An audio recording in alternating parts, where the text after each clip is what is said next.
Penghitungan suara untuk pemilu Indonesia di Amerika Serikat berlangsung pada Rabu 14 Februari 2024 waktu setempat.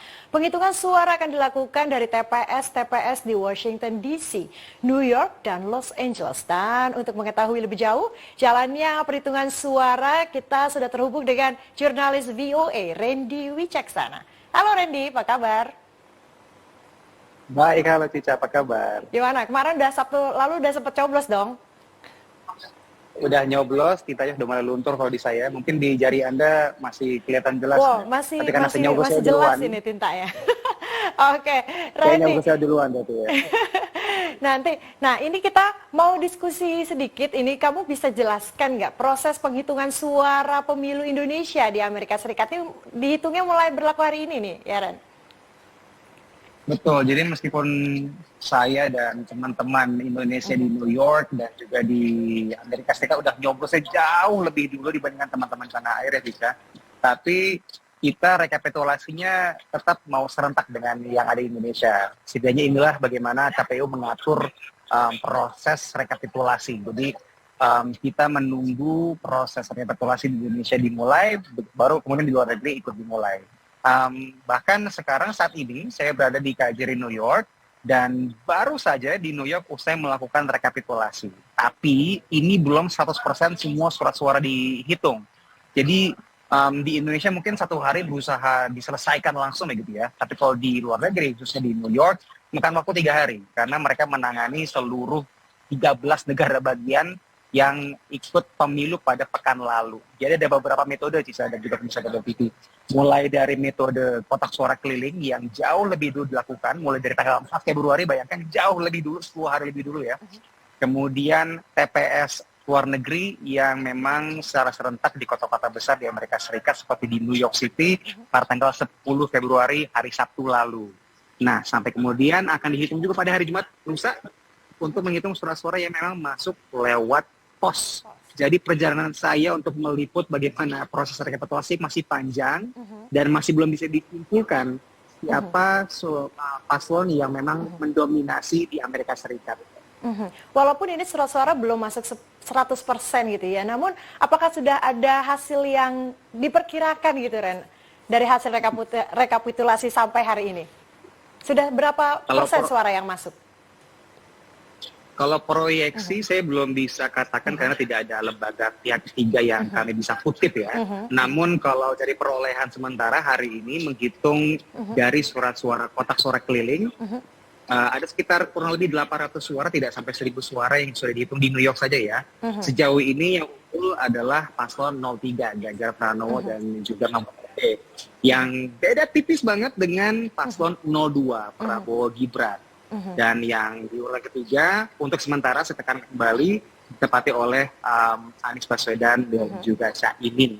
Tapi lagi-lagi ini masih sementara, masih ada hari esok untuk menghitung 1.300-an suara yang masuk di Queens, New York pada hari Sabtu lalu. Masih juga ada hari Jumat untuk surat suara pos yang masih ditunggu sampai dengan hari ini untuk masuk ke KJRI. Oke, sementara kalau dari jumlah DPT dari semua TPS yang ada di Amerika Serikat ada berapa? Ada 43.000 yang tercatat ya, Cica. Tapi lagi-lagi partisipasinya dari pemilu ke pemilu di Amerika Serikat relatif rendah. Di New York saja misalnya, saya kasih ilustrasi, partisipasi pada tahun 2019 itu hanya 41%. Dan pada tahun ini, jauh ini yang sudah saya dapatkan informasi sementaranya, tidak jauh dari 41% tadi. Yang pasti tidak sampai 50% yang jadi target dari panitia pemilu di sini. Sementara bagaimana antusias WNI di Amerika Serikat saat penghitungan suara dilakukan?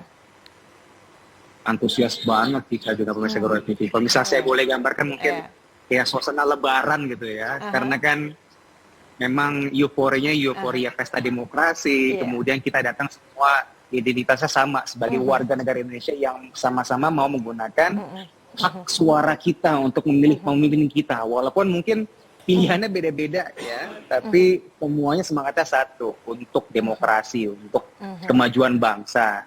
Dan mungkin ini yang sedikit agak berbeda dengan pemilu pada tahun 2019 yang tensinya bisa dikatakan lebih panas dibandingkan tensi yang sekarang. Kalau misalnya saya kutip dari pernyataan Konjen New York, salah satu penyebabnya mungkin karena sekarang paslonnya nggak cuma 2, paslonnya ada 3. Kubunya tidak seintens A dan B, tapi ada A, B, dan C. Kemudian juga ada swing voters yang masih pilih-pilih di hari H. Jadi perbedaan itu ada, tapi saya bersyukur semua berjalan dengan lancar, tidak ada konflik besar ya. Dinamika pasti ada saat pencoblosan, tapi tidak ada yang signifikan sampai kemudian mengganggu persatuan kita gitu sebagai warga negara Indonesia yang merantau di luar negeri. Boleh nggak sih saya intip sedikit itu di sekitar Anda, di belakang Anda, seperti apa antusiasme WNI di sana saat penghitungan surat suara, Ren? Saya kasih lihat ya, ini udah selesai kayaknya Cica. Sekarang udah tengah 7 malam, ini belum dari jam 1 siang tadi. Yang Cica lihat sekarang ini salah satu pos KSK Philadelphia.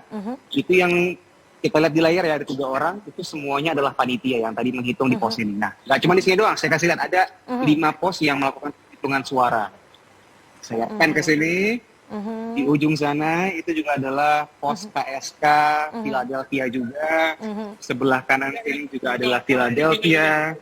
Saya putar lagi 360 derajat, masih ada 2 KSK lain. Tapi yang ini adalah KSK Dover. Dan semuanya sudah bertugas, saya bisa katakan kerja keras mereka, Cica. Karena mereka kerja nggak cuma hari ini, mereka kerja bahkan dari sejak proses pencoblosan dilakukan ya di masing-masing kota mereka. Dan sekarang di sebelah sana lagi ada proses verifikasi, saya kasih lihat ya. Dan tentunya cek ulang. Jadi ajang reuni diaspora Indonesia di sana ya, Ren? Banget.